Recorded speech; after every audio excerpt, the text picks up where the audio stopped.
ह्रीङ्कारासनगर्भितानलशिखाम् सौक्लीं कलाम् बिभ्रती सौवर्णाम् वरधारिणीम् वरसुधा धौताम् त्रिनेत्रोज्ज्वलाम् वन्दे पुस्तकपाशमङ्कुशधराम् स्रग्भूषितामुज्ज्वलाम् त्वाम् गौरीम् त्रिपुराम् परात्परकलाम् श्रीचक्रसञ्चारिणी।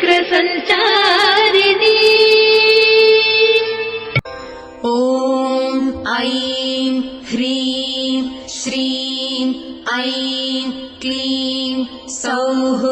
ॐ नमस्त्रिपुरसुन्दरी हृदयदेवी शिरोदेवी शिखादेवी कवचदेवी नेत्रदेवी अस्त्रदेवी कामेश्वरी